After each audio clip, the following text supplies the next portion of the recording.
Welcome, everyone. My name is Aldo Gandia, as you probably know. This is a special kind of pop-up episode. This is the 10th year of the Barroom Network, and during all that time, I really wanted to do something on my own, but never did it. And so I decided this year to give it a shot. I can't promise you that I'll be on here every week with this episode of BS.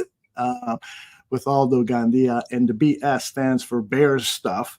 But there will also be some other topics that I'll discuss that are important to me. Nothing political.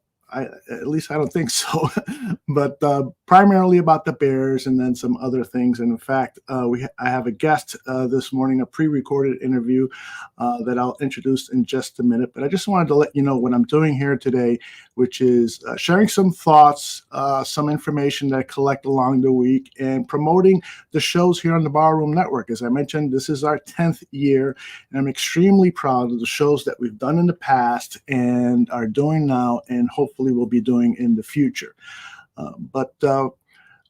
So after this interview with Kayln Kahler of ESPN, who has done a tremendous podcast on, and I wrote this down phonetically so I won't screw it up, Kabeer Gbaja-Biamila.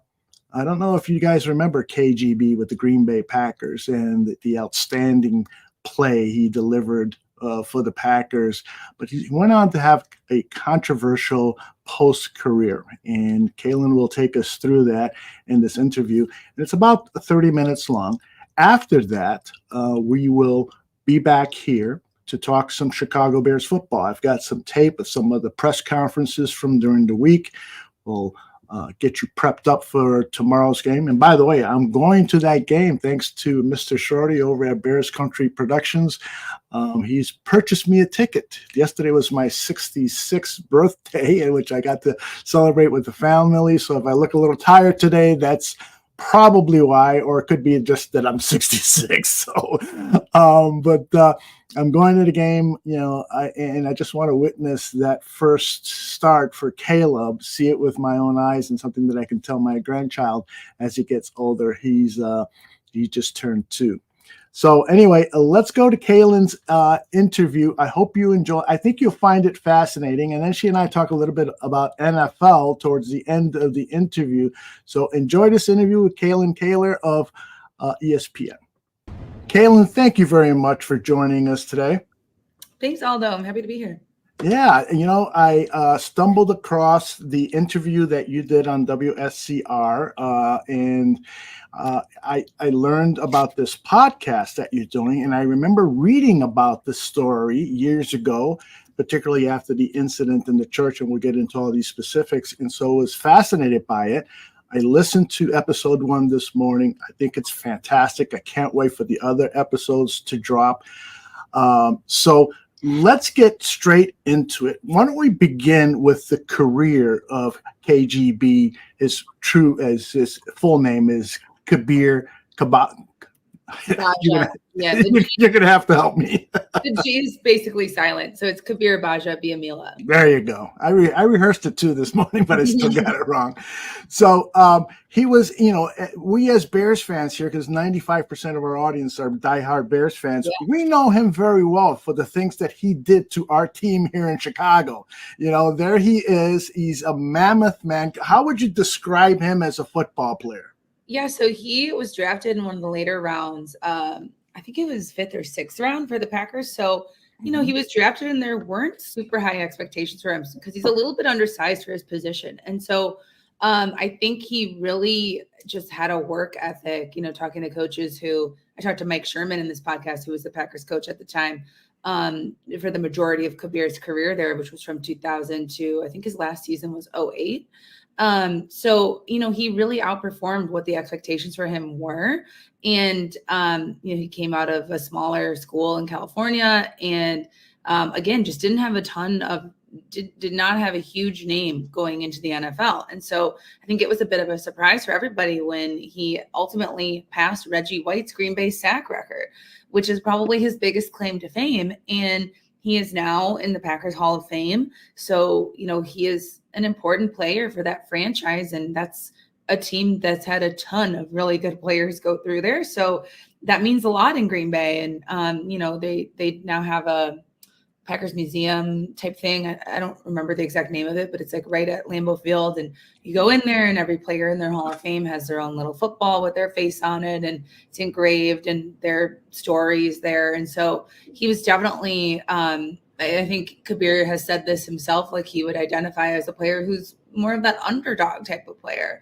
Right. His parents immigrated from Nigeria to California. He grew up in Los Angeles and in not one of the best neighborhoods in LA, and ended up going to college, playing football for 4 years, getting into the NFL. And so all of that was new things for his family. And his brother Akbar also played in the NFL and is now a media personality, actually. And so, they all the kids in that family really were successful in their careers and would identify as being, underdogs, first generation Americans. Yeah, and just to remind people of his exploits, I pulled this from Wikipedia.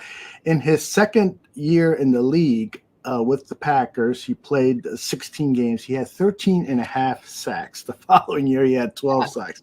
The following year, he had 10 sacks. And then after that, 13 and a half. And then it dipped below double digits, but he was such a force. And if you see that 2002 season, he had that one interception for 72 yards, and that was the replay that we showed against the Chicago Bears. So we know him well as a menacing defensive end who would just pulverize our offensive linemen. You've given us background on his college and his family. So let's talk now about, first of all, we should say that his wife, Eileen, then wife, right? And they had 8 kids? Yep, they have 8 kids together. Yeah, and I found this picture on one of her websites, and beautiful family, beautiful wife, and things seem to be going picture perfect for them. But all of a sudden, KGB, who was Muslim, had to turn to Christianity. And as you wrote in your original Sports Illustrated article, because that's where you started covering that, was when you were over at Sports Illustrated, he really was focused on religion and taking the Bible literally. And he even had an argument with players and Aaron Rodgers because he basically condemned people who were not followers of Jesus Christ. Am I saying that correctly? Yeah, that's this is all covered really in episode 1, and which you just listened to. And it's sort of like Kabeer's origin story as to like how he ended up where he is today, which we'll get into as well. But he grew up culturally Muslim. They also did go to Christian church here and there too. So he was around both influences. And then his wife, Eileen, had just become a Christian, or they were dating at the time. And so that really got him more into Christianity. And then by the time he was an NFL player, he was very passionate about his Christian faith. He officially converted his rookie season, I believe it was, because there was the Packers player development coach, a man named Gil Bird, was really influential on him there and was a mentor to him in Christianity. So from there, though, Kabeer really took it, like, as you mentioned, black and white, literal. Whatever was written in the Bible, he took that to be the direct translation to how you should live your life today. So teammates of his that were divorced or getting divorced, which is obviously very common in America and society as a whole, he would make things kind of uncomfortable for them and have conversations with them about their sin and what they were doing with their lives. And so he gained a reputation as a player who was very influential on the field, but someone who none of his teammates really wanted to talk to in the locker room. And one teammate told me that people would try to avoid him. It was something that you were just trying to get out of his way so that he wouldn't trap you in a Jesus conversation. And then from there, just got more and more serious, where he was getting into arguments. And there's that Aaron Rodgers anecdote, which is one of my favorite anecdotes in the story. And I haven't actually gotten a chance to ask Aaron about that moment, but this came from Kabeer. When I interviewed Kabeer, he told a story about how, one night at training camp at St. Norbert, when they would go to St. Norbert in Green Bay or De Pere, Wisconsin, he got into an argument with the Bible study group and said, well, 99% of our teammates are going to hell based on the way they're living their lives. And then Aaron, who at the time had, I guess, been going to the Bible study, per Kabeer, Aaron said, well, if this is what a Christian looks like, then I don't want any part of this. And so they got into a argument then, and I think they didn't have much of a relationship after that. And so, yeah, that's a really interesting anecdote. And so Eileen says, she had to be the good cop to Kabeer's bad cop, because at this point they're married. There are a lot of couples Bible studies, or there's a couples Bible study that Packers players for the Green Bay Packers community and team and staff and all of that. And so they'd be at these Bible studies and she'd have to really say, oh, no, that's not what he meant. She'd really have to put out his fires, essentially. Yeah. Okay.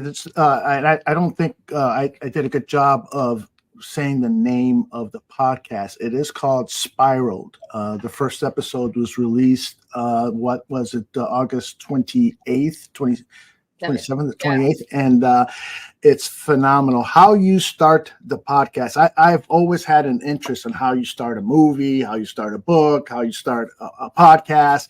And I love the way you start your podcast because it's riveting audio interview with Eileen. Can you share with the audience what transpires at the beginning of your podcast?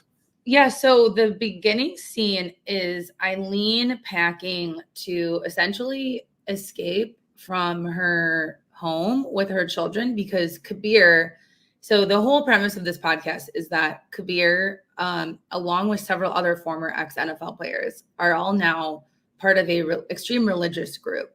And they left behind, the majority of them left behind their wives and multiple children to follow a charismatic leader and live life very differently from how they previously lived it. They live in kind of isolated communities where, the goal is to be what's the word I'm looking for? Like grow your own land. Self-sufficient. Yeah. The goal is to be self-sufficient. They really prioritize self-defense and weapons training, because they want to be prepared should the world end or should something happen where they need to defend themselves. That's a big part of their ideology. Their Hebrew Israelite is the main core. So they think that Black people are the true Israelites of the Bible, but they also welcome other races. Some Hebrew Israelite groups do not, and they're strictly only Black people are allowed to join, but this group is a little bit more inclusive. They also live by the Old Testament.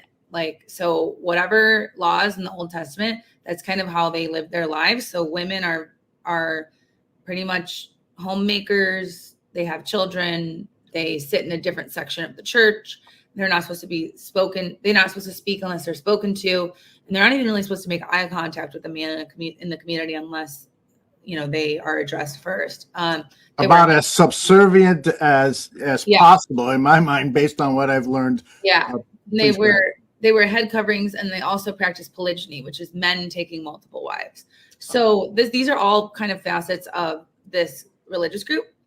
Anyways, going back to Kabeer and Eileen, the opening scene is Eileen getting ready to leave her home without Kabeer knowing.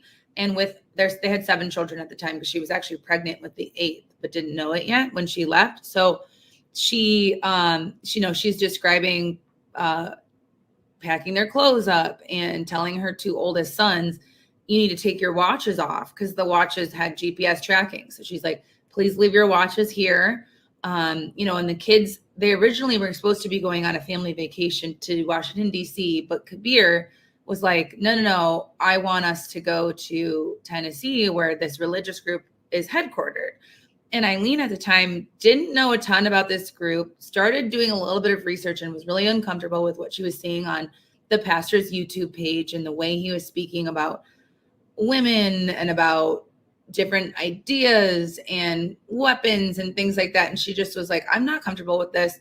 So Kabeer wouldn't let it go. He was like, we're going as a whole family, or I'm going to take the kids without you.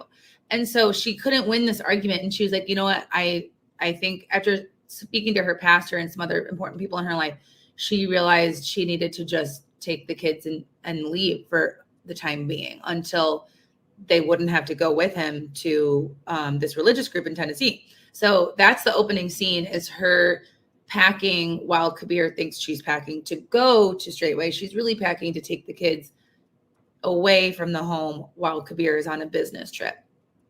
Straightway is the name of the religion, and Pastor Dow, I forgot his first name. Jim Dow, is it?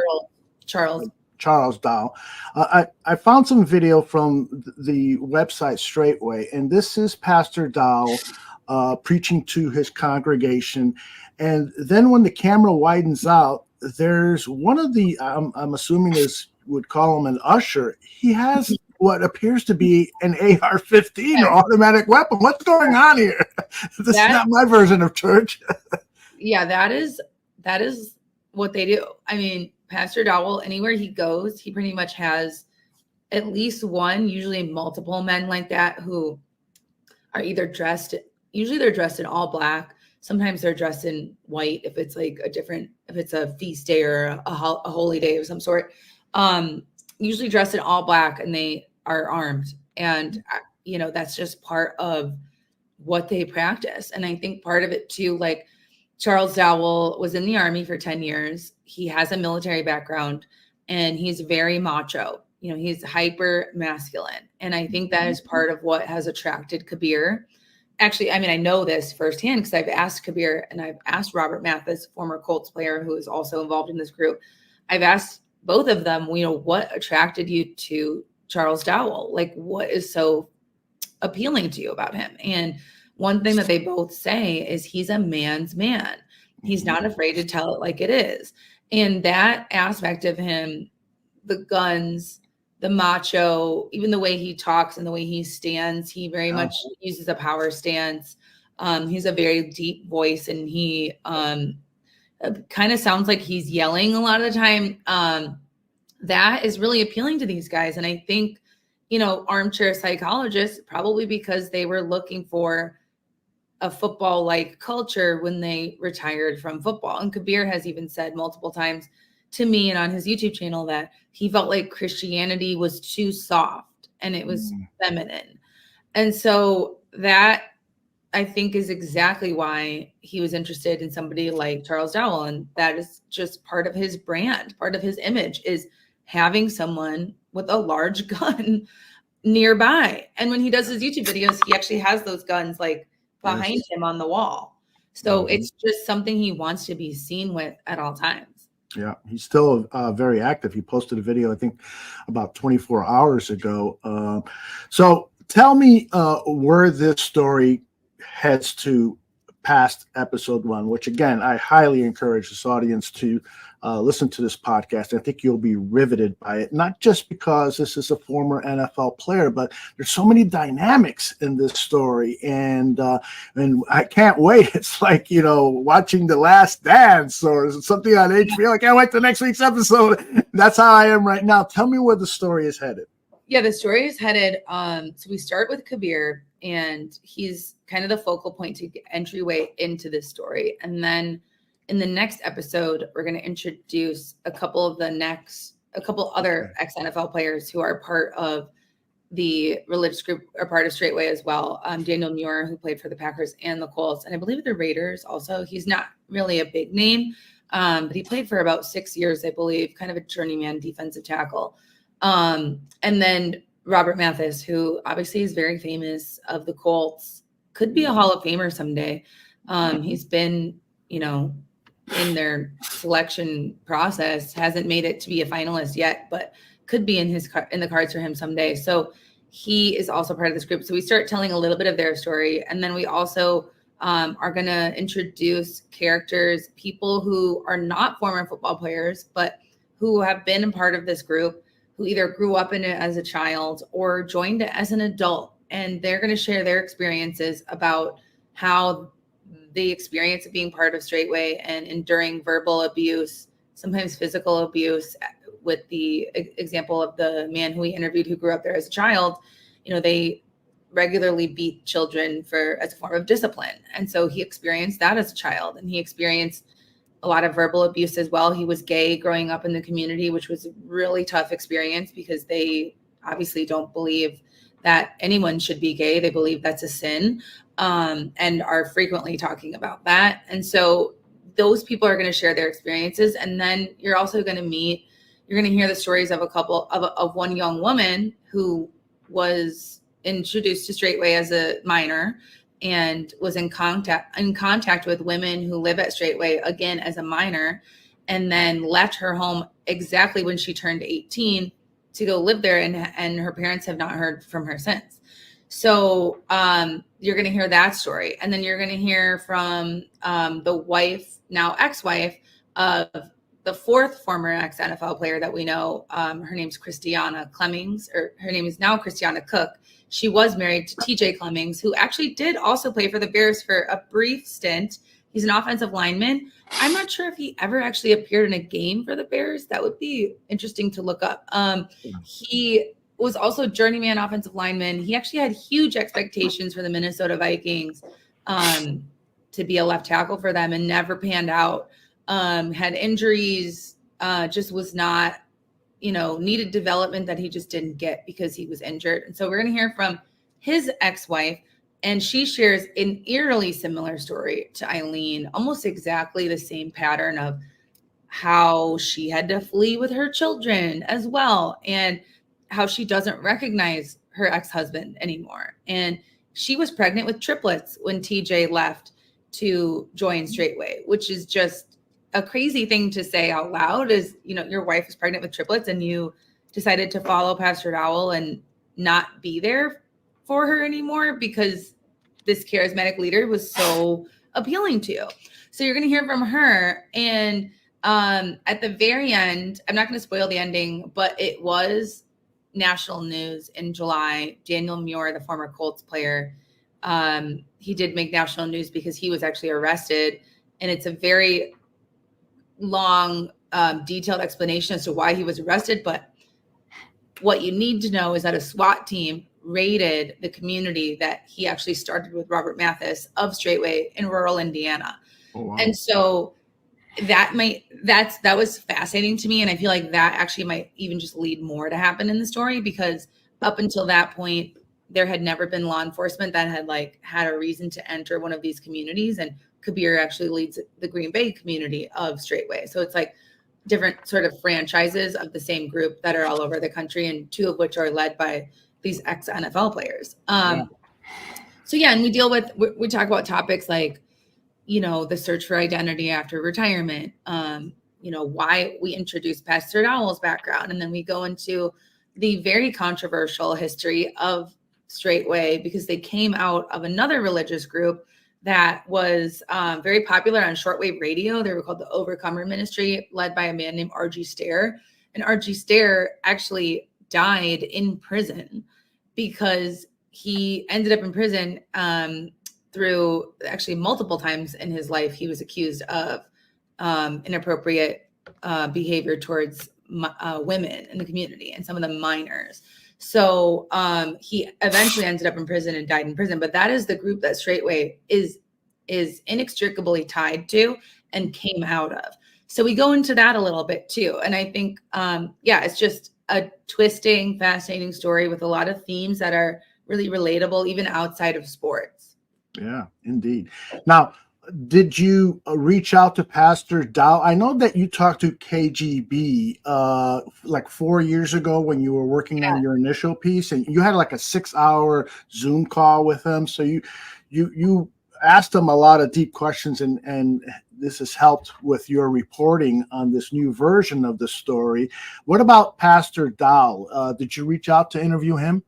Yeah, we tried multiple times. For the original story, I obviously tried to interview him. He's the type of person that, like, an intermediary is always doing the conversation with him. Like, you can't get to him directly. So at that time in 2020, Kabeer was middlemaning that interaction for me, actually. And so, and then we tried other ways too. Like, there's a few phone numbers listed for him. There's a phone number for Straightway, obviously, because they want to have conversations with people about their faith and what they believe. So they have a number that actually the women answer all hours of the day. And so I've called there and been hung up on multiple times once I say who I am. And then for the podcast, we were in we went back and forth with an elder in the community who was sort of the intermediary for Dowell. And at first it seemed like they might be interested. And then they realized who we were and that it was me and it was connected with the Sports Illustrated article that I did 4 years ago. And they said no. So I have not gotten a chance to actually interview Pastor Dowell. Although on YouTube, 4 years ago, he did put out a video. I think it was right before the Sports Illustrated story came out. He knew we were working on it, obviously. And he put out a video that was essentially like challenging me to a live debate. And I was like, all right, as a journalist, it's not really the job that I'm here to do. It's, I'm not here to debate you on and tell you what you believe is right or wrong or like argue a point with you. I just want to ask you questions based off of things that other people have said about you or about your group or things that have happened to them there, and then have you respond to them. But it didn't seem like that was what he was going to agree to. So his, that wasn't something we even considered because it was just not really within the realm of like how an interview would go or should go. Yeah. Well, I got to tell you, I am appreciative of your journalistic skills. Throughout this interview and everything that I've read that you've written and on the podcast, you don't make any value judgments about anyone. You're just reporting what you've seen, what you've heard, and sharing straight news. And so applause for that. And so I want to talk a little bit about your career. And then I got a question or two about the Bears. So if I can keep you another 5 minutes or so. Yeah. You worked at Sports Illustrated. You went to Northwestern University. You're from Wisconsin. You worked at Sports Illustrated. You worked at The Athletic. Now you're at ESPN. Is that a good summary of your career? Yeah, that is. I started working for Peter King at Sports Illustrated, and he was an awesome mentor. Yeah, I still talk to him all the time, even though he's technically retired, although he just announced he's doing a podcast with Bill Belichick and Jim Gray. Or not, is Jim Gray on it? I think so. Yeah. I think so. Jim, Bill Belichick. There's somebody else. Max Crosby, I think. Wow. Yeah, so that's cool. So he's not fully retired, which I knew he wouldn't be able to sit still for that long. But he's great. That was an awesome entryway into this field. So learned a lot from him. Yeah. And then also worked at Defector, which is, I'll plug Defector any chance I get. It's a startup. It is the people who made Deadspin great several years ago started their own website called Defector, and it's very similar to the old Deadspin, but they are super smart, super creative, and like really good, really informed writing and opinions and commentary there. And so they do sports, culture, you name it. So I worked there for a couple of years before I went to The Athletic. Well, you moved around quite a bit, and that's a tribute, I think, to your quality of your work. Congratulations.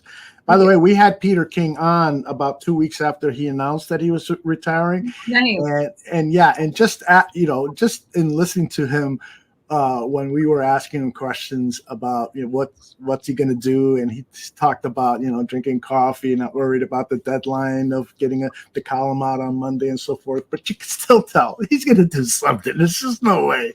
Right. So he's a necessary voice in our sports culture.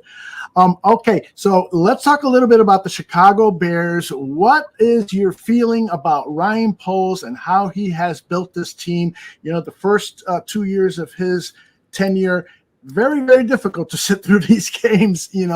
Casual fans, many just said, I'm going to do something better on Sundays. And us diehard fans have been crying and yelling and screaming. But now it appears that perhaps his efforts to rebuild this team are actually going to bear fruit. What are your thoughts? Yeah, I agree. I think I agree with the take that I've seen everywhere, which is, Caleb Williams is probably in the best situation that a rookie quarterback could be in, or maybe ever has been in, for a rookie quarterback who is starting as a rookie. I think they've done, aside from offensive line depth, which I think is still a question, I think they've done, but honestly, that I don't know a team in the league really that you wouldn't worry about offensive line depth. I mean, offensive line play has just it's just a problem across the NFL. Yes. And there's just not enough. There's not enough offensive linemen who can do the job well and consistently and then stay healthy. So I think that would be my one concern with this roster is just the depth on the offensive line for Caleb. But otherwise, he's got the playmakers that Justin Fields did not have. He's got the defense that Justin Fields did not have. So, I'm not going to say it's definitely going to work this year because I do think it's going to depend on how quickly Caleb can assimilate and show us that he can operate within structure against a number one NFL defense. Because I think that's the thing that we probably didn't see in the preseason is against a starting defense, the consistency of, operating the offense within the structure. We saw him go out of structure multiple times, and that was really exciting. And that's obviously a necessary skill that your quarterback needs to have. And it really seemed very Patrick Mahomes-ian of him on several of those plays outside the pocket, breaking out on a run, throwing off balance. Like that was all so impressive. But I think it will just depend on how quickly he can operate within the structure of the offense against the starting defense. But I think the roster I think it's in a really good place. Yeah. I know some of us complain about, we don't have depth here, or we need another pass rusher and so forth. And I keep going back to when you're rebuilding a team from scratch, it doesn't happen overnight, or it doesn't happen in a season or two. It's a continuous process. They may, like you said, and other people have said, no team in the NFL has depth at every position. It's just a constant challenge for general managers. Anything else that in the Chicago sports landscape that you'd like to share with our audience? Or do you go to baseball games? Are you fed up with Chicago baseball like most baseball fans are? Yeah, actually, I went to the White Sox game. You were the one. Not that one. Oh, okay. I didn't go to the one with like 17 people there. I went to a very well attended one last Friday. It was the Elvis night. Oh, cool. Which was why people were there, clearly. Right. Like half the fans were wearing their Elvis outfits. And I didn't realize that's like a thing that they do every year because I'm not really a White Sox fan. I like going. I would say I'm a Cubs fan. I'm not a White Sox fan, but I like going to the games there as well. And so there's a ton of people there, and there was an Elvis impersonator afterwards. Actually, they got like 8 hits in that game, which I was kind of surprised. Wow, I was like, didn't expect to see. I think they only scored 2 runs and they lost, but they, because they were all like singles, they weren't hitting like, multiple base hits there. They were just hitting singles. But I was impressed. I was like, wow, that's a little bit more offense than I expected to see out of this team. And then actually I will be going to the Cubs game Monday night because it's Jimmy Buffett night. It's Margarita. Oh, cool. That sounds really fun. And you get like a special hat. But to be honest, I haven't been following the Cubs. I've been to a few games this year, but outside of the games I've been at, I have not been closely following them except to know that they've underperformed. Yeah. It's gotten so sad that I don't even pay attention to Chicago baseball. There's too many other things at my age. I'm going to be 66 next week. It's important for me to find time for my kids and my grandchild and, spend time with my wife. And then I got the Barroom Network to take care of. It's like, okay, well, we'll push baseball aside because there's just no rewards right now for being a Chicago baseball fan. I was at the Sky game on Sunday, which was really they lost by a basket. After Kennedy Carter tied it with a 3-pointer with about, I think 1.1 seconds were left on the clock.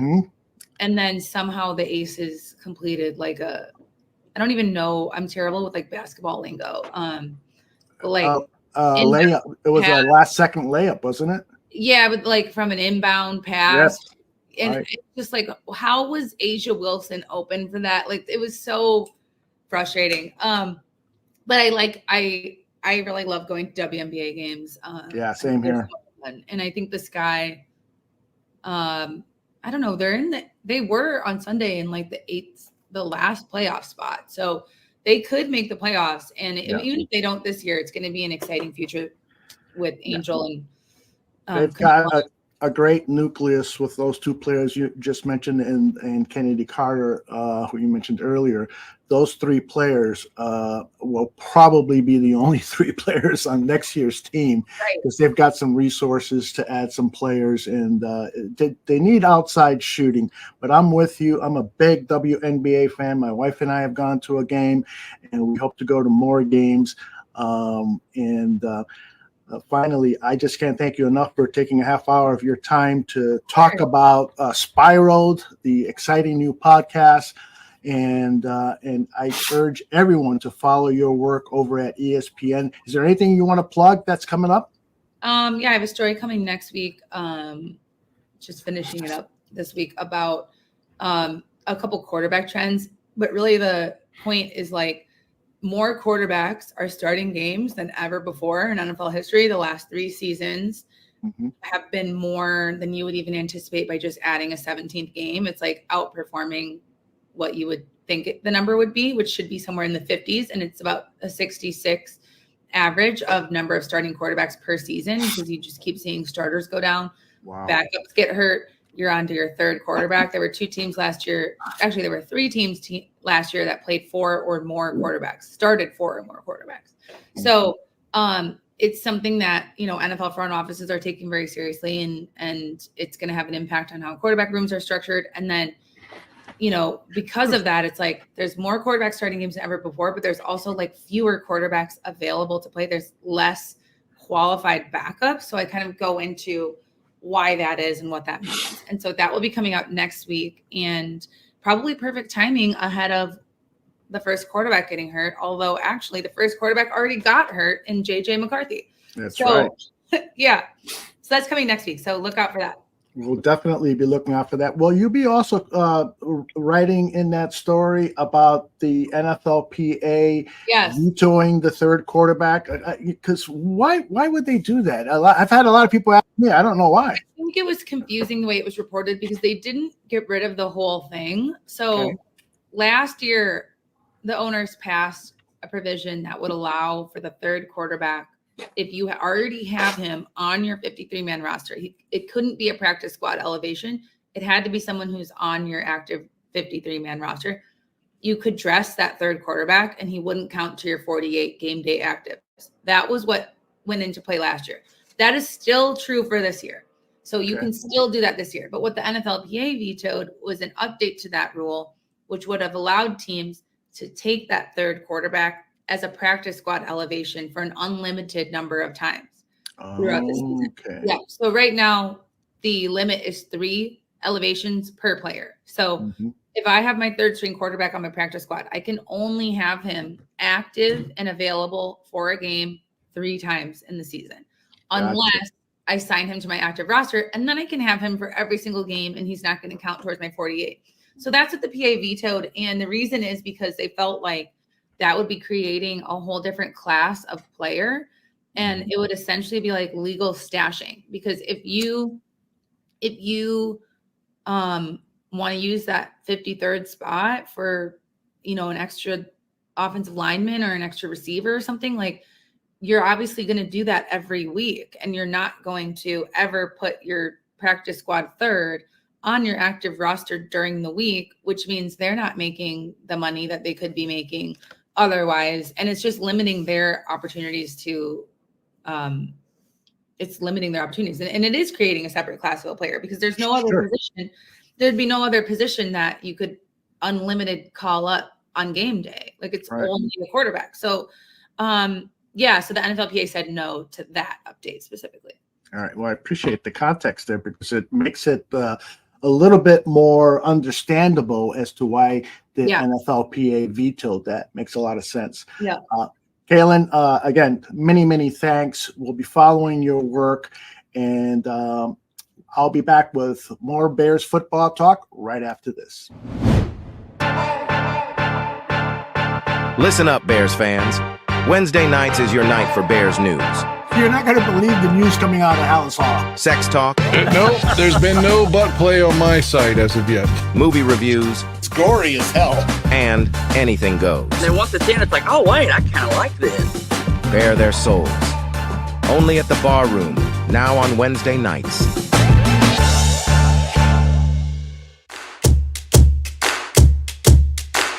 As far as fantasy points per game, the top 5 running backs were guys like Kyren Williams, who finished second in fantasy points per game. Kyren Williams with his second touchdown of the day. I picked him up off waivers last year. He's quarterback proof. He proved that at the end of last year with, his last 3 or 4 games with Nick Mullins last year. I know it won me at least one championship, and I know it won a lot of people championships. I've done probably about 30 or maybe more mock drafts. I'd say in about 85% of them, the tight end run starts in round 5. Khalil Shakur for Buffalo. I love this. We've talked about all the targets that are open available there. He's possibly the number 1 wide receiver, honestly, there. I agree. Guess what? Bryce Young is starting to look like a number 1 overall pick. And who's his receiver down there but Xavier Legette? He's going to get his targets.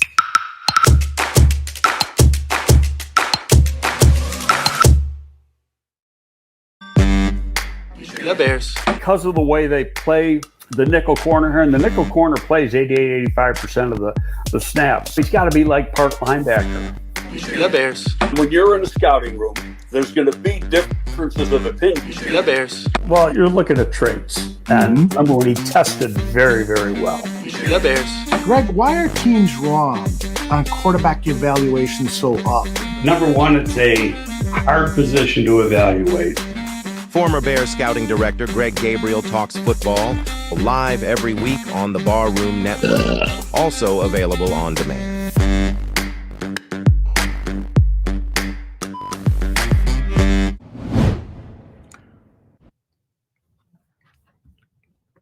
We are back live. Thank you, Kayln Kahler, for that incredible interview. We'll be looking for the podcast named Spiraled. Hopefully, I've got a few people in the chat who have said they're going to check it out. And episode 2 dropped just a couple of days ago, and I need to catch up with that. Been pretty busy here, but let's talk a little bit of Bears football. And again, a reminder, at noon Central, it'll be the Willis Twin Towers providing analysis and opinion about the upcoming game. I want to start with a non-Bears story. Actually, it affects the Bears indirectly, and that, of course, is the injury Jordan Love suffered yesterday. There's been tons of speculation going on about what happened to him. And I got late last night, a video started circulating throughout social media that showed Jordan Love's knee pop. Take a look at it here. You'll see the around the knee area right there. You see it pop. One more time, a couple more times maybe. Here it is. It's right there. Pop. And one more time, again, it is right at that knee level, and you'll see what appears to be a pop. Now, who knows if it really did pop? We won't know until later. There is a report out just a few minutes ago that Packers quarterback Jordan Love will have an MRI upon his return, and I am assuming they returned this morning. An ankle injury has been ruled out, and that's per Robert Zizzo's X account. Now, he did not state whether an ankle injury was ruled out by the team, so I'm not sure who ruled it out. So I think we're just going to have to be patient to see what has transpired with that injury. And like most people in the chat, I feel, I hope that Caleb gets back and that the Bears, when they beat the Packers, it's with Jordan Love and all of their players healthy. I know, I think it was Fojeezy said that in the chat. So, and Don Burr, I'm sure, is only way the Bears can beat the Packers is a Love injury. Yeah, Don. Okay. So, all right, let's talk a little bit about the Chicago Bears. You know, I mentioned at the top of the show that I've got the privilege of a ticket from my good friend, Mr. Shorty, over at Bears Country Productions. So I'm going to see Caleb Williams' debut with the Chicago Bears. In the middle of the week, he met with the press and he was asked about what are going to be his thoughts during this first game. Is he going to take a moment to soak it all in? This is his response. And then there's a good follow-up question too. When feet touch the grass, it's gonna be business as usual. But I probably will I normally like to, when I run out the stadium, kind of do a little spin in the tunnel when I'm coming out the tunnel, just kind of see the stadium, take it all in, and feel the energy, the vibe, and get going from there. Once I do my spin, get down to the sideline, it's go time. You talked about envisioning every step of this process from since you were a kid, talking about the Heisman and being #1 pick, and all those things have come to fruition for you. I imagine you've also envisioned what your first regular season NFL game would be like. Maybe it was 350 and 4 touchdowns. Are you comfortable if the coaches decide that the best game plan for this first game to run the ball? Just to run the ball and win the game. That's it. Yeah, I mean, just if it ain't 350 and the 4 for exactly. Yeah. If we come out and decide that the offensive line is dominating, wide receivers are dominating blocks, we're extending runs and things like that. Coach always talks about backside wins championships, front side wins games, and things like that. So if we got guys out there, giving that type of energy, and we're handing the ball up and we're getting a 5 a pop. I mean, it's hard to beat. Hard to beat that. And so, one, you control the game, control the clock, all these different things, keeping their offense off the field and a bunch of different things. So, I think that if that's the case, that's the case. As long as we get a win. Because last time I remembered, the wins are the most important thing. And so as long as we get that win at the end of the day, 100 yards, 400, it all becomes the same. Go in the locker room, you celebrate, you cheer. Got your 24-hour period to enjoy the win, and then from there you move on and get ready for the next team. You gotta love Caleb Williams. I mean, it just appears that he's always saying the right thing. For him to say, I don't care, if I throw for 100 yards or 400 yards, what matters is the one loss. And that's to me is a true leader. And you just hope that he means it. And there's no reason to not take him for his word. So I anticipate he's going to have a solid day. I know a lot of people are concerned about pass protection. It was Matthew Fulchisi earlier in the show said that the Bears guard to center versus the interior of the offensive line was a concern to him with this Tennessee defensive line. Let's take a quick look at that Tennessee defensive line. I think I got a graphic here. Here it is. They've got some good players. There's no doubt about it. They got the rookie Tavondre Sweat, who's going to be over the center, Sebastian Joseph Day and Jeffrey Simmons, good outside pass rushers. And then it really kicks in with Harold Landry, who had, I think, about 10 sacks last season, double-digit sacks. Ernest Jones is nothing to sneeze at. Kenneth Murray and Arden Key are good pass rushers. And the word is that they're going to be blitzing Caleb a lot. And Caleb was forthright and said that one of the challenges that he was facing, specifically, he was asked by Herb Howard, and this was 2 to 3 weeks ago, where are you at this point, and in terms of what's the furthest away, what aspect of your game is the furthest away that you want to address from, now I'm saying it wrong.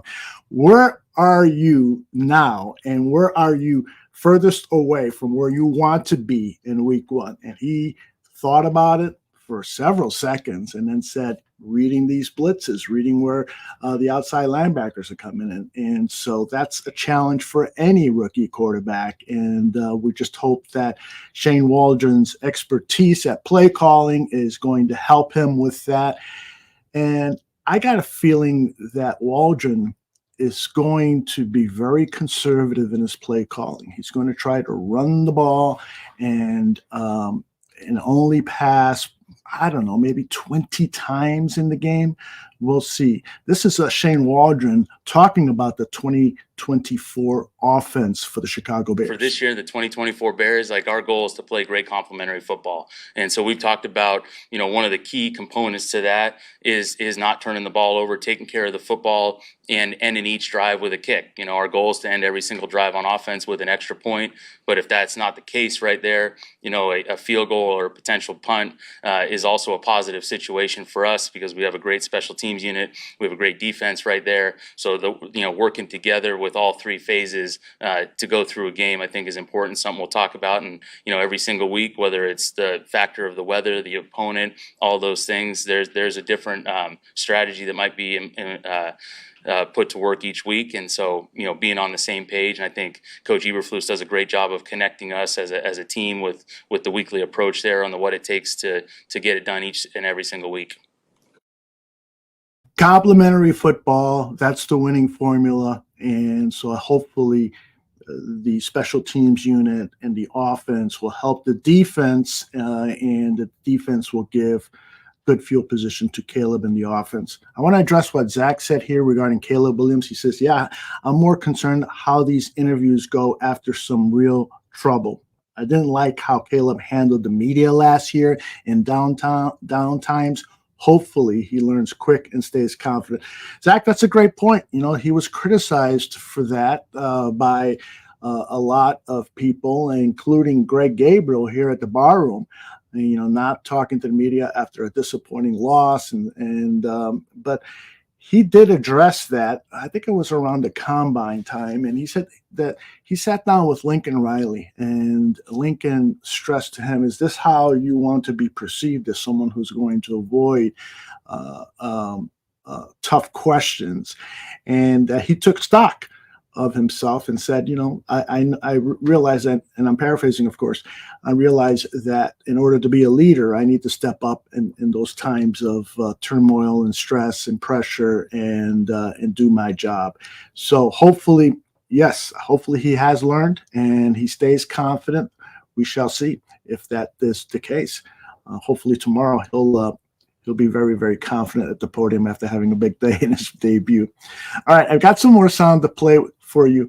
I really do think that the defense. Well, let me see what I got here. Oh, let's stay with Shane Waldron. He talks here about expectations for Caleb Williams and the offense. There's external expectations that are totally separate from how the way we operate every single day. And like I said, the expectations for our daily operating is how hard we're working, what we're doing, but there isn't this down the road expectation, right? The expectations is what's walkthrough look like today, what's practice look like this afternoon. And so for us, if you work hard, you prepare the right way, we have great players around this building right here, then you trust the process and the results will happen. Tim Willis, who is going to be co-hosting his show at noon Central, says a lot of Seattle fans were critical of Waldron, but I think he's going to be a massive improvement over Getsy when it comes to playing to the player's strengths. I agree with you, Tim. And it's interesting because I did do some research to see what people were saying about Waldron, and boy, you got a hodgepodge of complaints from the Seattle media and from fans. He ran too much, he didn't run enough, certain play calls were disastrous and so forth. It's just all over the place. And so it's really, really difficult to ascertain, whether the guy was a good offensive coordinator at Seattle or not. Now, you can say, well, he's good enough to get hired by the Bears. Well, the Luke Getsy was hired by the Bears, right?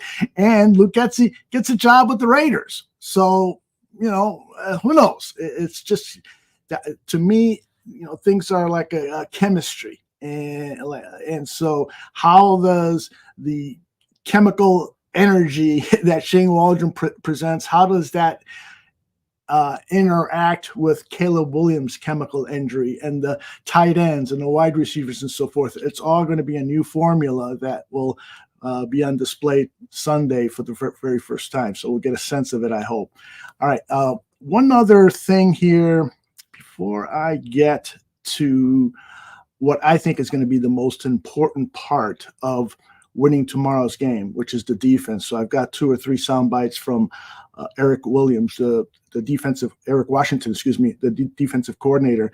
I want to play Hightower talking about Velus Jones because I believe, and I know a lot of it is wishful thinking, but I believe Velus Jones Jr. is going to have a breakout season. And the reason I think that's going to happen, I guess, part of me is a Bears fan, and I don't want that 3rd round draft pick to be a total waste.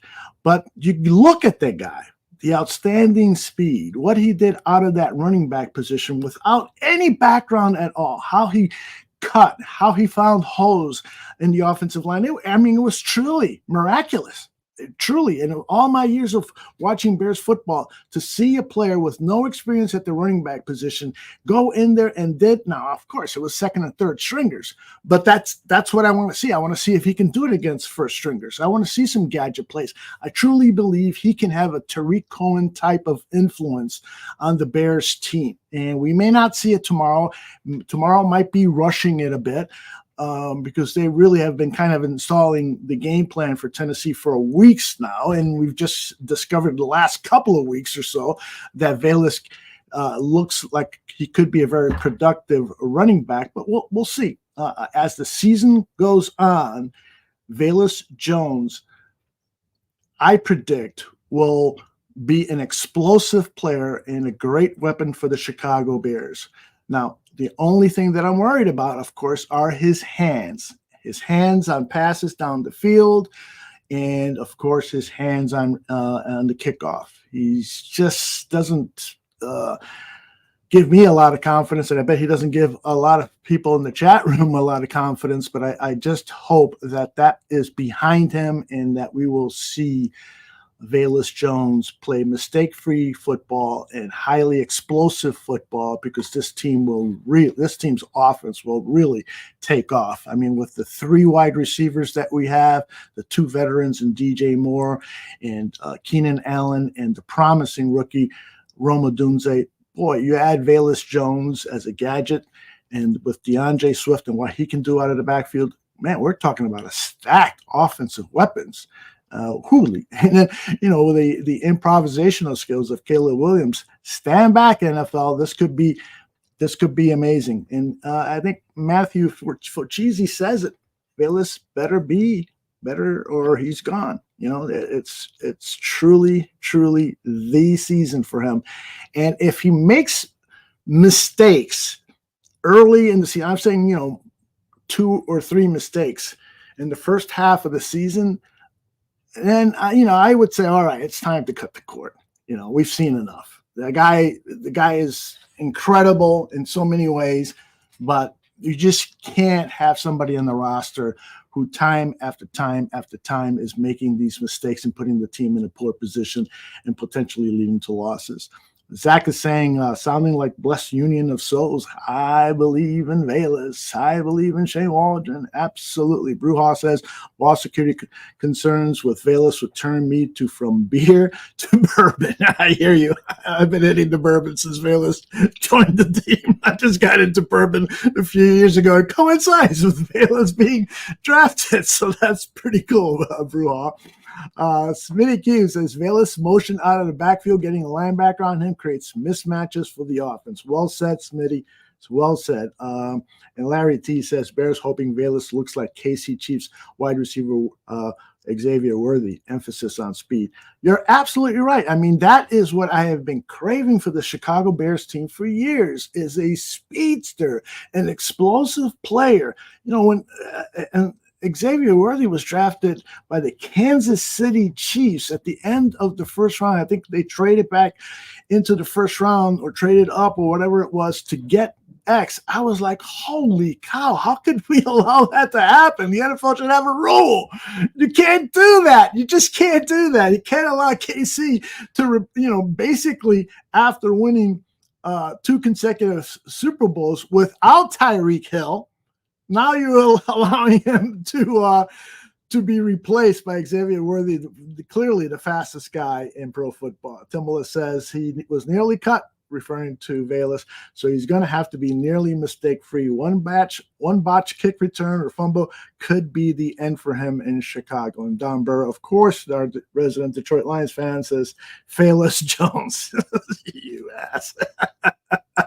All right, now let's start talking about the defense, because again, I truly believe this is if I'm going to list the keys to victory, it's going to be the defense putting pressure on Levis and disrupting any flow. And special teams is going to play a huge role. What Torrey Taylor is going to do when the offense does fail and pin this team back inside their own 20, pinning the Titans back inside their own 20, it's going to be huge for the Bears offense because they will then likely get a half field or so to work with. So this is Eric Washington, the Bears defensive coordinator, talking about what they need to do to Will Levis. Strong arm, tremendous athlete. We can't afford to have him extend plays. We just can't afford to. We can't afford to do a great job as far as our coverage is concerned and allow him to extend plays with his athleticism. So we have to do a good job of making sure that he has one option. He's a one-look quarterback, and he has to get rid of the ball on time. Coach, with Montez Sweat, how do you balance putting him where maybe he's most comfortable versus maybe where the defense needs him to go up and down the line? Well, we have to put him in a position where we can anticipate the best production, the greatest production quotient from him. And at the same time, we'd like to challenge or utilize his ability to align in multiple places and to challenge the different protection, the individual protection pieces and what they're doing overall. So we don't want to come up with ideas that take away from what we know he can give us as a left defensive end. I thought that was fascinating there at the end when he talks about Montez Sweat, because in one of his first press conferences when training camp started, he talked about moving Montez Sweat up and down the line and making it difficult for the offense to find out where is he, and having to make line adjustments. Now he kind of played that down a little bit, saying, we know what he can do at that left defensive end position, so we want to rely on that. So I think he's playing a little cat and mouse there. That's going to be one of the things I think we should all be paying attention to is who's out there on the defensive line and how are they being moved around. For instance, we saw a lot of Andrew Billings playing the 3 tech. He's normally, of course, that nose tackle, and then Gervon Dexter playing that nose position or 1 tech position.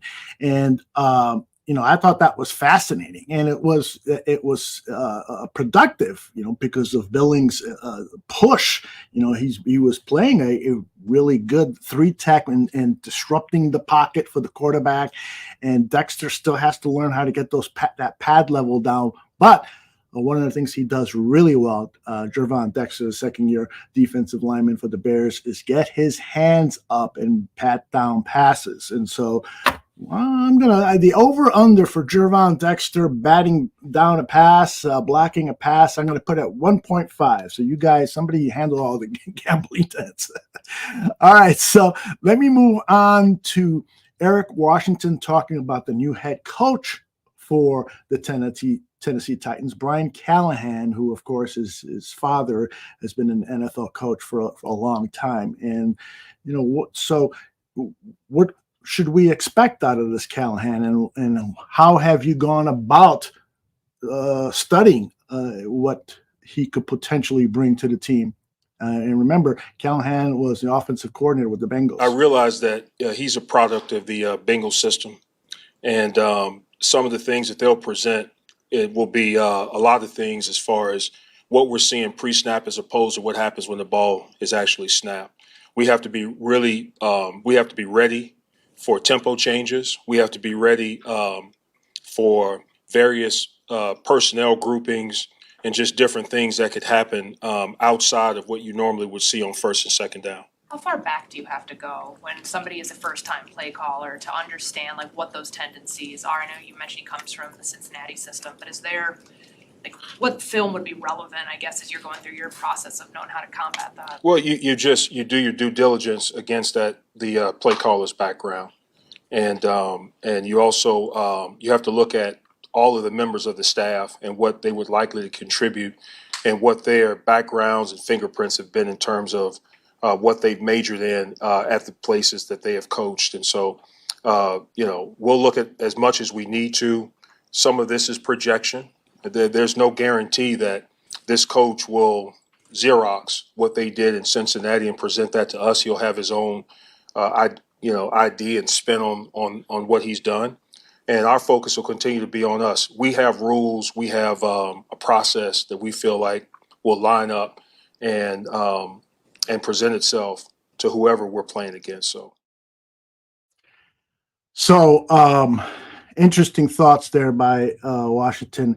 To me, there's so many fascinating facets of tomorrow's game with the Titans, and sometimes we're so focused in on Caleb and the offense scoring points. It's kind of a natural tendency, but I really do believe that the success of this team is going to be more predicated on the defensive play than anything else. This team could potentially get by with adequate quarterback play from Caleb Williams. Don't make mistakes. Don't turn the ball over. Don't put the defense in a bad situation. Complementary football, as Eric Washington said it, or Shane Waldron said. So that is so important. Let me play a little bit more of Eric Washington. He was asked how confident he is that the Bears can match up to Tennessee's key players. Very confident, and just, having been around now throughout the offseason and the preseason, we were able to get our hands on the ball, and we scored a couple of times, and I think that speaks to the mentality that we have as a defense. And we've got tremendous personnel, but also we have tremendous professionals that understand exactly how to put yourself in a position via the call and the situation to make plays like the ones that we've made and like we saw in the preseason. Yeah, and so he was specifically talking about the defensive line. He was asked, how confident are you that the guys up front are going to be putting pressure on Will Levis? And he went on to talk about the rotations and the importance of having fresh players on the field. The reason we dress the number of defensive linemen that we do is to make sure that we can present an explosive group, especially in critical situations. Now, on first and second down, we have to make sure that we stake our defense. We want to be 2nd and 10. We don't want to be 2nd and 1. And so Travis will do a great job of managing that process and just making sure that we understand, the first line of rushers, what we need to do on first and second down with respect to that, and just make sure that guys are fresh and explosive when we absolutely need them. I love that strategy. If you are going to put pressure on the quarterback, one of the keys to it is having fresh players out there. My only concern is, and I know you all in the chat room know, that there were times last season when Montez Sweat was not on the field for key moments, the last plays of the first half, and the team scores a field goal, the important plays in the fourth quarter. And so that rotation, which is the role of the person responsible for keeping the players fresh, is the defensive line coach. And I've forgotten his name, Travis. If somebody in the chat knows, let me know. I want to give him proper credit, and hopefully he will be applauded with his rotations tomorrow and throughout the season. But the defensive line coach is responsible for keeping the players fresh on the defensive line. So that's going to be highly important, making sure that the best are out there, or at least, most of the best are out there at critical times during the game. And Montez Sweat, he's making the big money. So hopefully he's in shape and in good health so that he's out there when it's critical. By the way, Badass Warthog reminds us that DeAndre Hopkins is iffy to play. So that's great news. I mean, I love to see us beat teams at their most healthy, that, because then you really got bragging rights and nobody can say, Hopkins didn't play and so forth. Well, at this early part of the season, I'll take any advantage I can for my team. Absolutely. Don't want to, risk a loss. So a little bit more from Eric Washington. He, let's see. I think actually maybe I got them all here. Let's see, the rotating defensive line. Yes. How confident Bears can match. Yes. So I think I got all my sound bites out of the way. Let's finish up with some of the comments that I starred. Berlissimo earlier said, I think contracts should be guaranteed, but once a player goes to IR, the money should be released from cap for the remainder of the season. Trade deadline should maybe go back until last teams have their bye. I like that idea, Berlissimo. I mean, I've always been a proponent that NFL players with the lack of guaranteed contracts, it's basically it's a scheme, man. It almost seems unlawful that you are employing somebody in a high collision sport and that you're not guaranteeing their contracts. There has to be a better way of doing it. I'm not sure if your idea is the best way. It's definitely one that should be considered. But something has to be done to reward these players for putting their lives, generally, authentically putting their lives at risk. So, that's actually would be a good topic to talk to Greg Gabriel about. Let's see.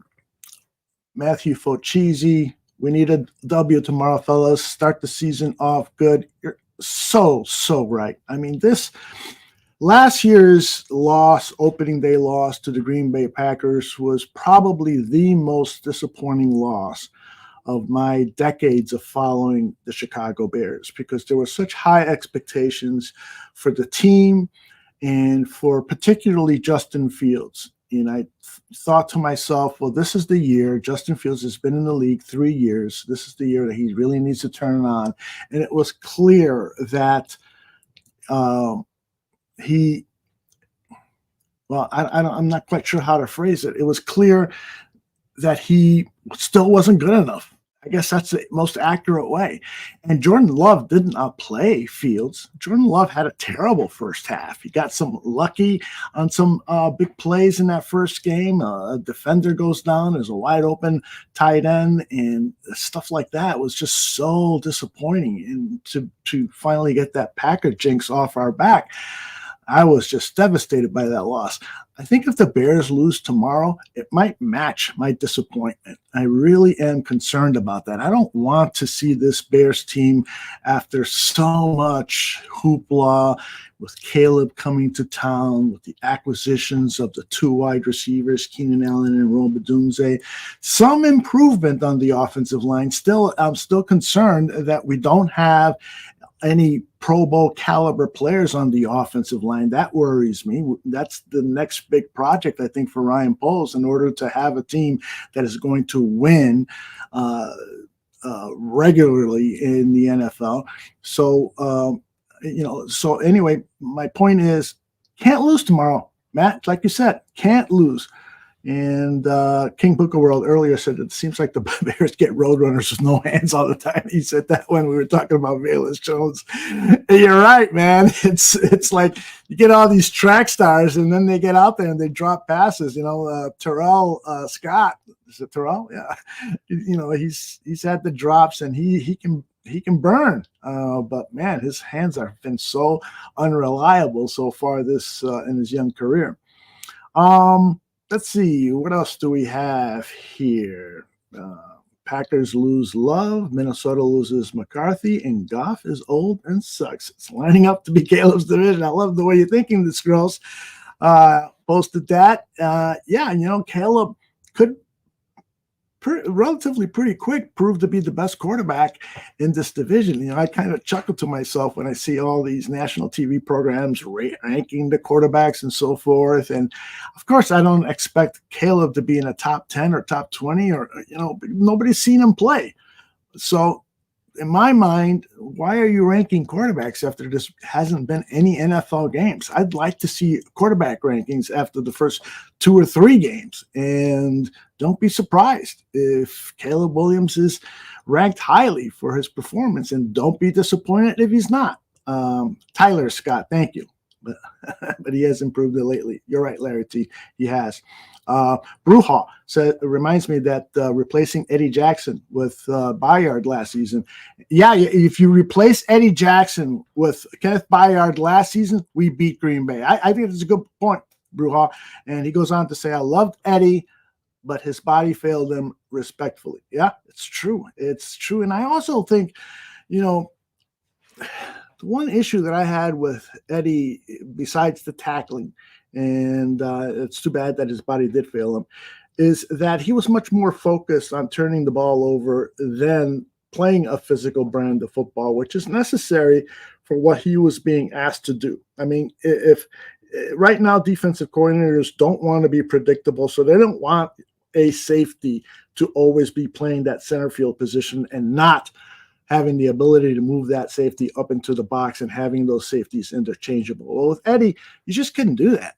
You really couldn't do that. You have him up by the line of scrimmage, and there was a great percentage that he was going to ole away from ball carriers and avoid heavy contact. Seems to me that the only times I would see him be very aggressive physically was when he was mic'd up. You know what I'm saying?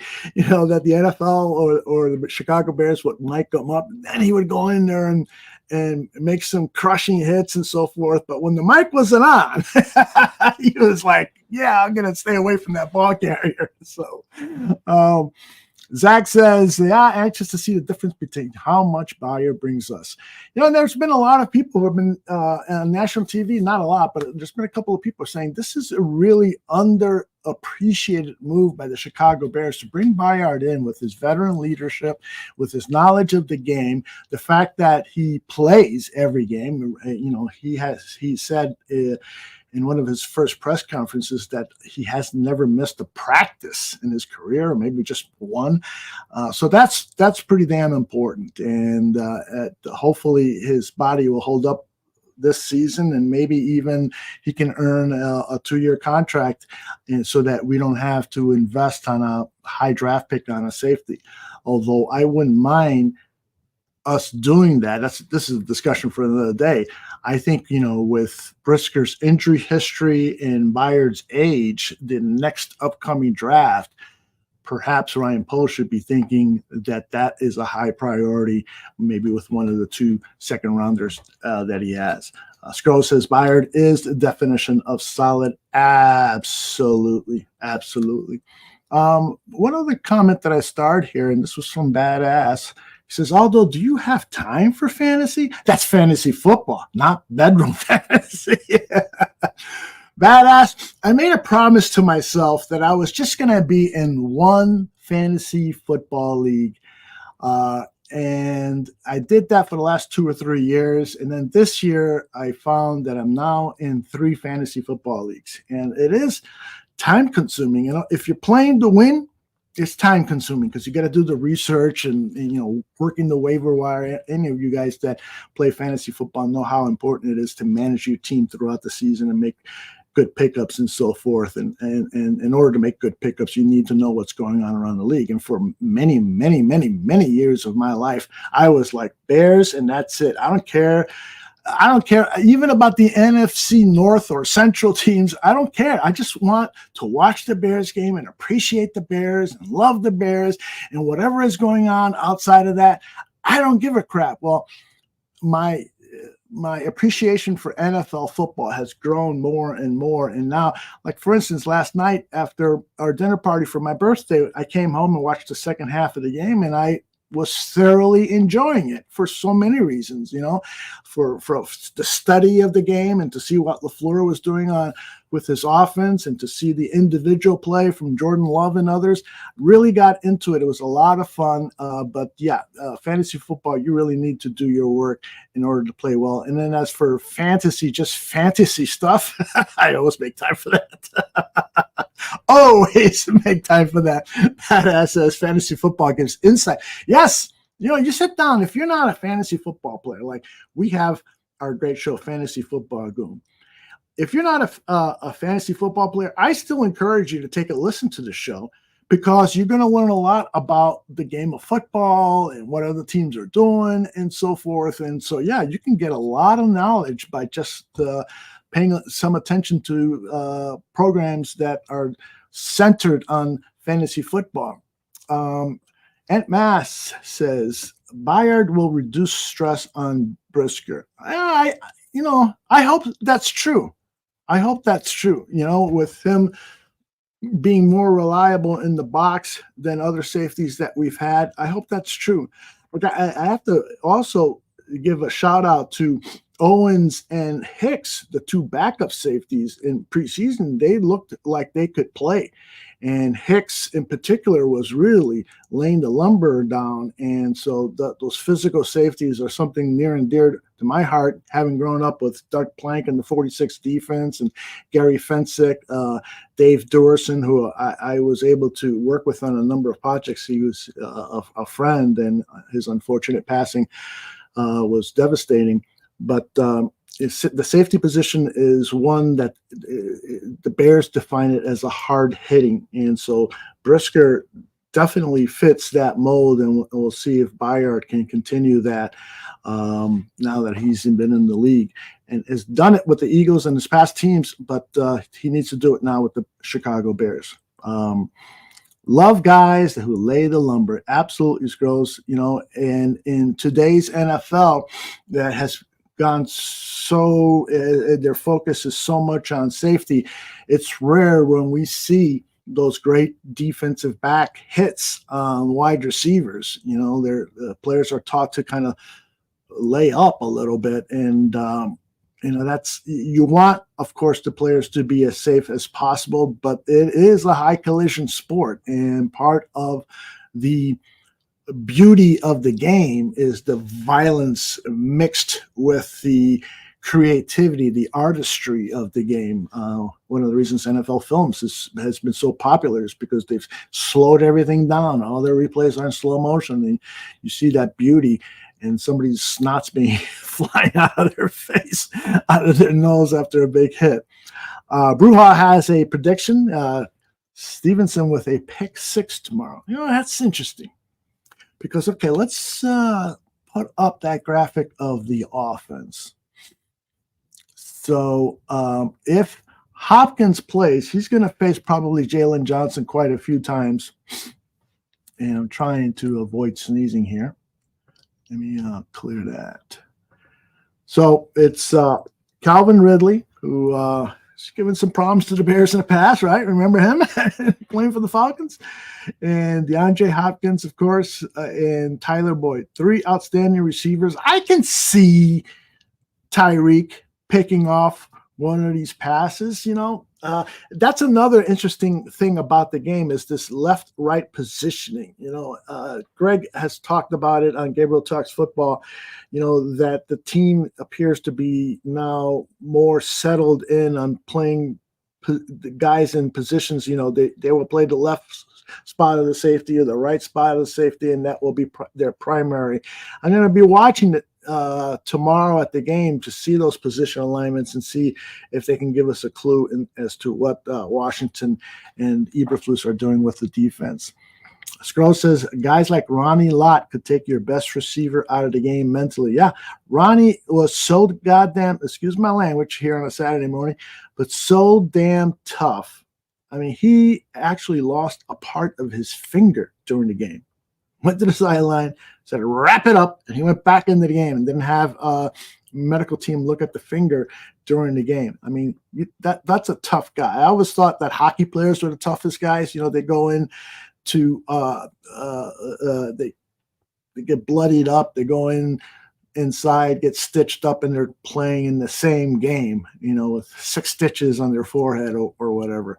But football has some tough guys too, and if you're going to make a list, I would start with Dick Butkus, and Ronnie Lott would probably be in the top 5. Very tough guy. All right, final thoughts regarding tomorrow. It's another new season, 17 games, at least 17 games. Let's appreciate every single game, every single snap. Really, truly appreciate it all. And then let's get together here at the bar room and discuss what you saw, interested in all of your comments, evaluations, opinions, questions. We've got programming throughout the week. But first of all, before I'm going to interrupt myself, because Badass has a report here per Tom Pelissero. Initial tests indicated Jordan Love's ACL is intact, but there's a wide range of outcomes based on additional scans, which will occur when the team gets back to Green Bay later today.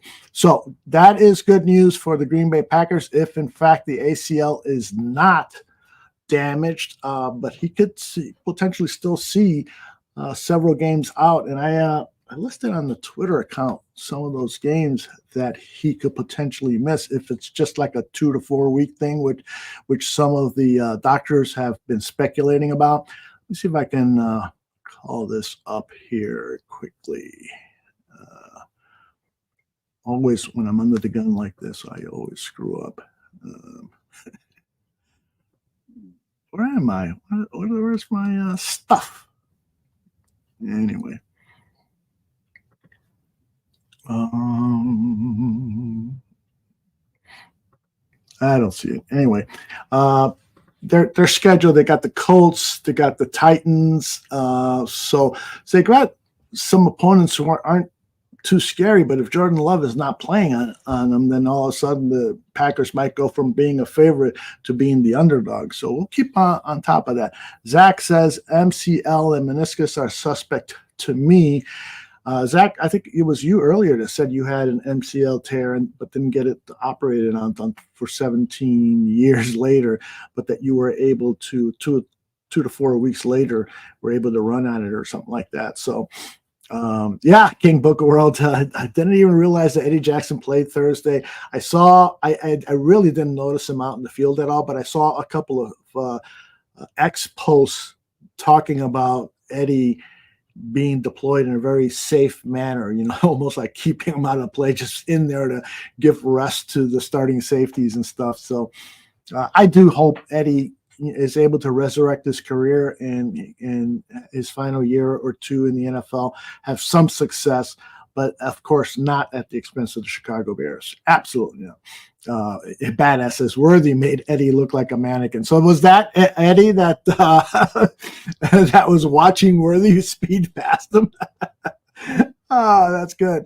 All right. So I was saying, let's appreciate all of what the Bears have to offer this season. Let's be respectful of the Bears too. I think one of the things that I learned about Hard Knocks, as I was reminded about the humanity behind the game of football. The players have families, the players have feelings and so forth. And it's, I've led the way many times, and I led a Fire John Fox campaign, and I was proud of it because I thought the guy was a dunce.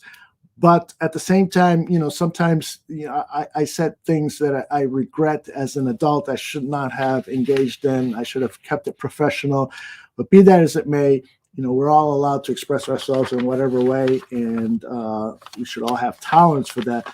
But remember, people have families and so forth. So I wanted to go through our schedule here today at noon. The Willis Twin Towers. I have a special show at noon, so they'll provide their thoughts, analysis, opinions on the upcoming game.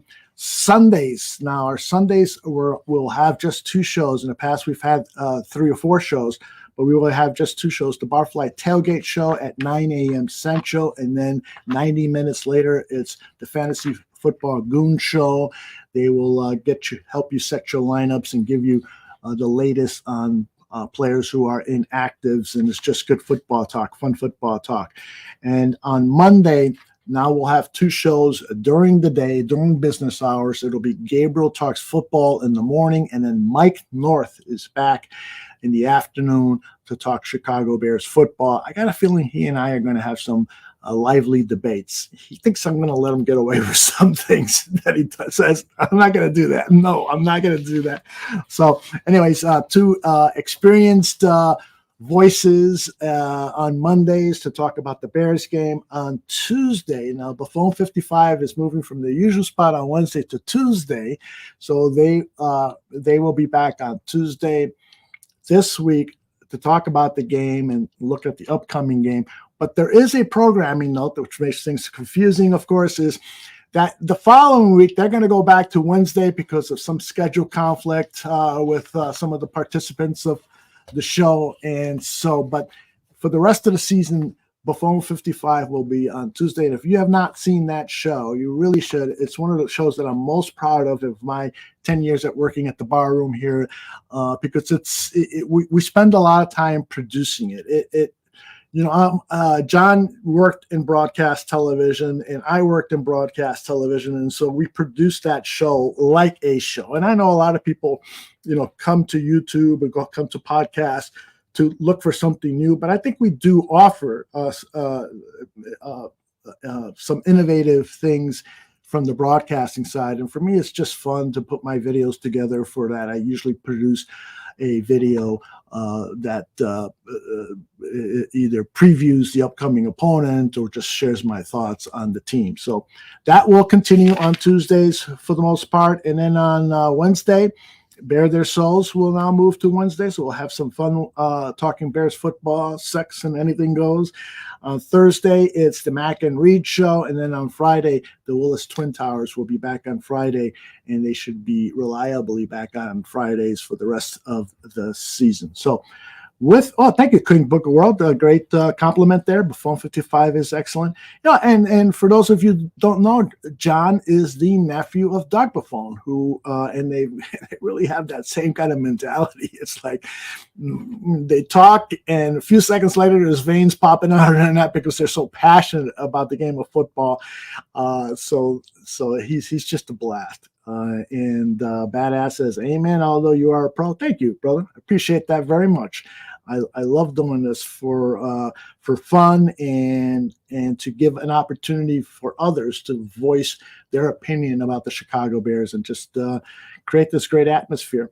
No Dick Duran jokes. None. You're not allowed.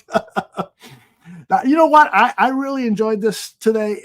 Sometimes I get a little squeamish about doing a show by myself, but I do have a lot of thoughts that I'd like to share, and I'd like to hear and interact with people who come in their chat. So maybe I'll do some more of them. I was thinking about doing it quarterly, but maybe if I have the time, I would like to do a weekly show. So we'll see how things go, and if so, there's plenty of topics to talk about. This whole Matt Eberflus, to me, I find fascinating. That's kind of an underreported story, and on the last Buffon 55, we devoted a lot of time to talk about Matt Eberflus's future. Is he really the one? We talk about Caleb being the one, but is Matt Eberflus really the one? The head coach who can transform us into a Super Bowl winning team, multiple Super Bowl winning teams, or at least one. At least give me one, Matt Eberflus.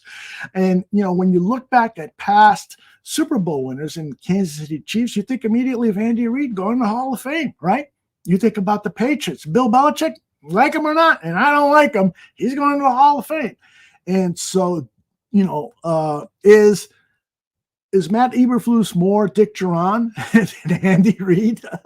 That's something we have to talk about. We'll be doing that talk on some of the shows. Maybe I'll even bring up the topic Monday with Greg Gabriel and or Mike North. So once again, Willis Twin Towers are back here in about 90 minutes. So if you're home or on the road and have access to the Barroom Network, give them a look. Those guys always bring it with interesting thoughts and analysis. That's going to be it for this debut episode of BS with Aldo Gandia. I will talk to you all soon.